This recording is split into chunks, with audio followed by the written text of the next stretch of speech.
E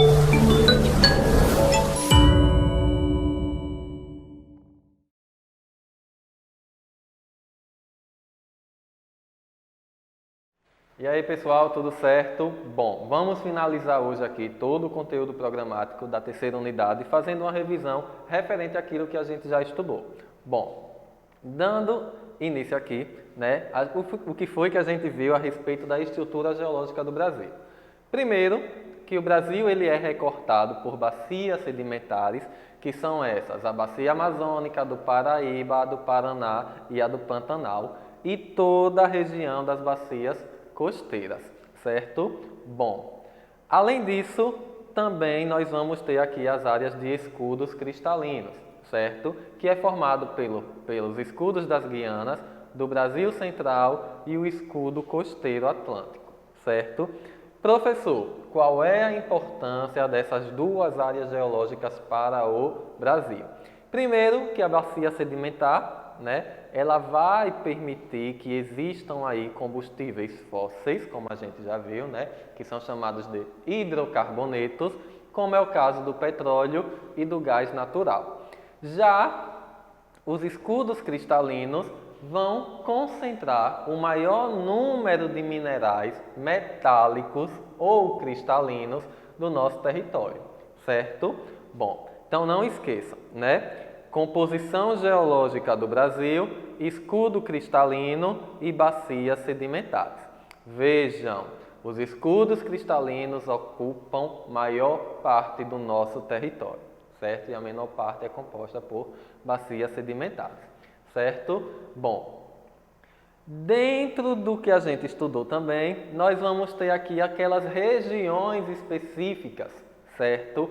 Para a extração de minerais e de metais extremamente preciosos, certo? Então a gente organizou aí 4 grandes áreas importantes na aula que a gente estudou lá. Vejam, a principal delas diria que é o projeto Serra dos Carajás, certo? Que fica dentro do estado do Pará. Lembrando, é uma área de exploração de ferro, mas lembrem, além do ferro, existem outros minerais importantes nessa área, como a gente já debateu, né? Tem muito ouro, tem muito níquel, tem muito cobre, tem muita bauxita, certo? Então, essa área aqui é extremamente importante. Por quê, professor? Devido à qualidade do ferro que é retirada dessa região. E por que é chamado de Projeto Serra dos Carajás? É um projeto porque, ao mesmo tempo que degrada a natureza de uma forma muito, digamos assim, significativa, a Constituição não, mas existem as leis, né, federais, estaduais e tudo mais, né, devido à questão ambiental, faz com que uma parte desses recursos que são, né, obtidos aí sejam investidos para o desenvolvimento da região, né? Sabemos que a região norte tem aqueles povos tradicionais, que no caso é o povo ribeirinho, né?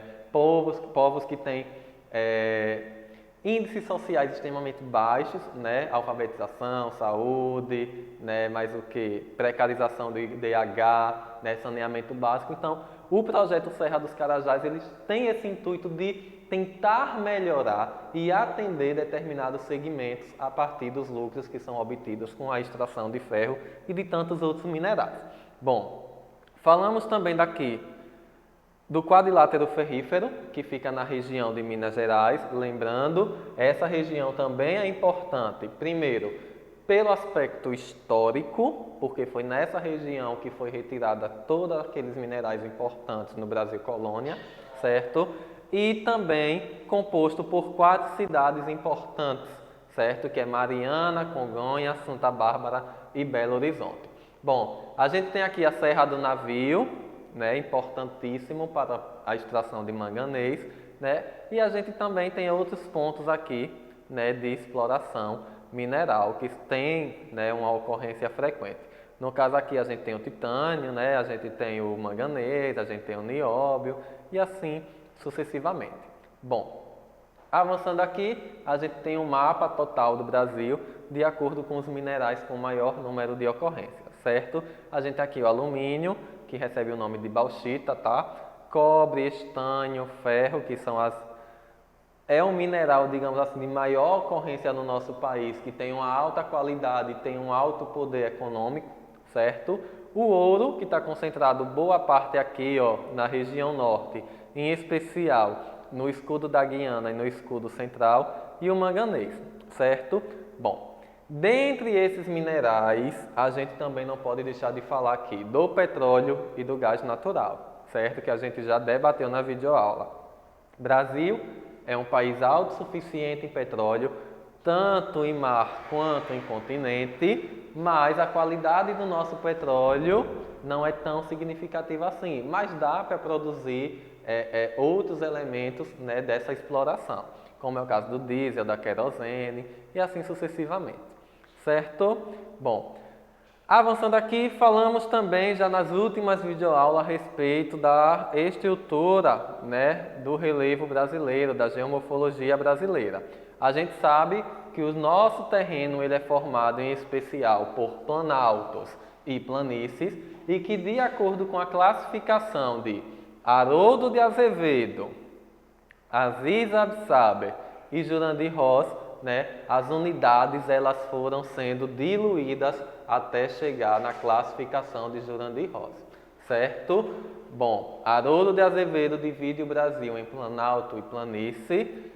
Aziz Absaber vai diluir aquilo que Haroldo de Azevedo estudou, colocando aí 10 unidades planálticas e 3 de áreas de planície. E Jurandir Ross, ele vem diluir ainda mais as questões do Brasil, geomorfológicas do Brasil, de acordo com as características isoladas de cada região, certo? Ele leva em consideração aí a altimetria, né? Será que o terreno é colinoso? Será que não é? Será que é uma planície? Será que é uma depressão? Então, Jurandir Ross, ele leva a essa classificação, certo? Bom, voltando aqui rapidinho, lembrando que Jurandir Ross, ele utiliza nas suas classificações 3 termos, certo?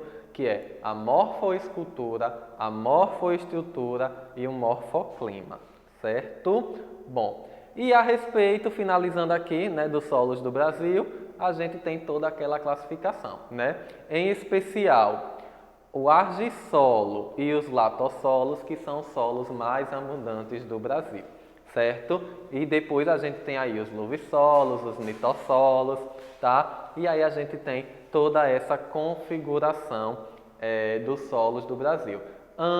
Praticamente todos eles, tirando aqui os nitossolos, certo? Que são solos muito rasos e pedregosos, todos os outros tipos de solo do Brasil, eles são apropriados para o desenvolvimento econômico, ou seja, para a produção agrícola, certo? Alguns necessitam, claro, de mais insumos para se tornar a produção agrícola mais eficiente e outros nem tanto.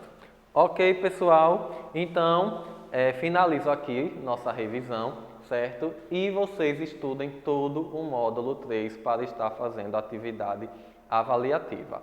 Ok? Até o nosso próximo encontro.